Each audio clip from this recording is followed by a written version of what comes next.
Welcome back guys to my new video on animal cloning. Okay, today we'll be discussing the technique behind animal cloning. For this we need three animals of same kind. Okay, so let's say the first animal will be animal A. Okay, so what do you need from this animal? We need the egg cell from this egg cell, so you can call animal A as egg donor. All right, now let's go for animal B. What this animal does? Animal B is your udder cell donor. All right, so animal A is your egg cell donor, animal B is your udder cell donor. Okay, and there is your third animal. Let's call that as animal C. So this is your foster animal. Clear?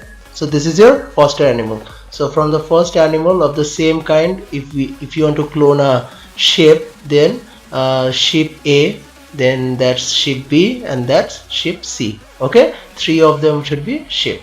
All right, now let's go for what we do with animal A is we collect the egg cell of animal A. Okay, clear? Now, and let it have a nucleus. Okay, so the yellow part is your egg cell and the red part is the nucleus of animal A. Okay, now for udder cell, what we do, we collect the udder cells. These are your udder cells. So the udder cells are the cells that are present in the breast of a female animal. Okay, clear? Now let's go for the process. First of all, we have to remove the nucleus of the animal A from the egg cell. You have to remove this reddish nucleus. Okay, so how do they do it? This is your egg cell, okay, and this is your nucleus. They use a syringe. They use a suction syringe to remove the egg cell. Okay, they use a syringe. Clear? By using this syringe, you remove the nucleus from the egg cell. See, so the egg cell is without the nucleus. All right, so you can call this as empty egg cell. Clear? This is your step 1. Let's write it as step 1. In the step 1, these things happen. Okay, now let's go for step 2. Clear? Now, when you collect the udder cell from animal B, you have to provide them with embryonic condition. Otherwise these cells would die. Clear? You provide them with embryonic conditions, are conditions in which there is suitable temperature for the cells so that they don't die and they get mature. Okay, we provide these kind of conditions in lab. For a couple of hours you can provide them, okay, so that they don't die and they get matured. So these cells, after providing them with embryonic conditions, okay, they get matured. They get what? Matured. Clear? They get matured. All right, so after getting matured, what do? You fuse this empty egg cell with the udder cell. You're fusing empty egg cell with the udder cell. All right, now this is your step 2. In step 2, what happens? This is your empty egg cell. Clear?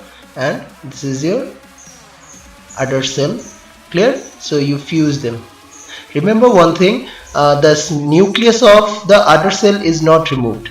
All right, why? Because we want an animal that is genetically identical to animal B. All right, so as a result we don't remove the nucleus of this animal. Okay, understood? Because the nucleus contains what? DNA. The newborn animal will get all the hereditary information from animal B. Okay, As a result, we don't want any genetical information from animal A. As a result, we remove the nucleus, but we want the genetical information from animal B. As a result, we kept the nucleus. Alright, so you fuse them. Fusion, you can call the egg cell and the udder cell, they are fused. Alright, now there is a point to remember. These fusions, you can only fuse empty egg cell and an udder cell using what? Electricity. Using electricity. You use electricity to fuse them. When you use electricity, the empty egg cell and the udder cell, they fuse together and they look in this manner. So this is your egg cell. Clear? This is your udder cell and that is your nucleus. Understood? See, the udder cell, it went inside the empty egg cell. Understood? So this is the whole process, step 1 and step 2. Clear? After this process, what we do, we implant this cell. We implant this cell.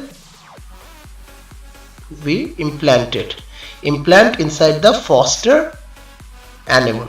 Okay? We implant it in the uterus. Okay? It is implanted in the where? In the uterus of animal. When you implant it in the uterus of animal C, okay, this cell will turn into an embryo and the animal C will give birth to a new animal.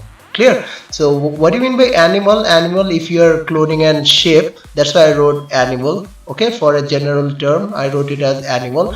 If you are cloning an shape, then this sheep C will give birth to a new genetically identical shape. Okay, if you are cloning a cow, then this cow will give birth to a genetically identical cloned cow. Clear?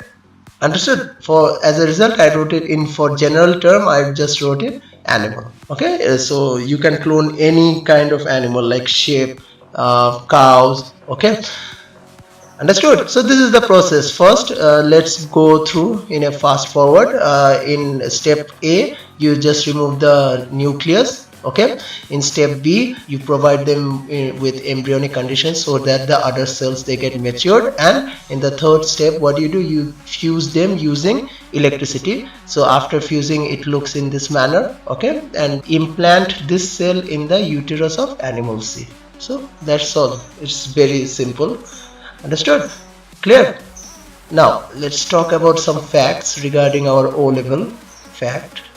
In our book, in our O-level book, we have Dolly is your first clone what? Animal. It's basically a sheep.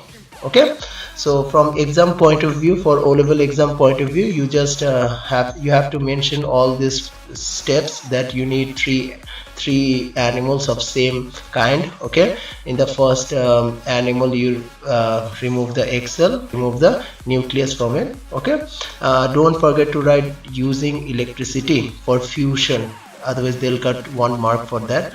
Okay, this electricity is very important. Okay, and implant also, don't forget to mention the implant word. Okay, so this whole topic, it might come for 5 to 6 mark.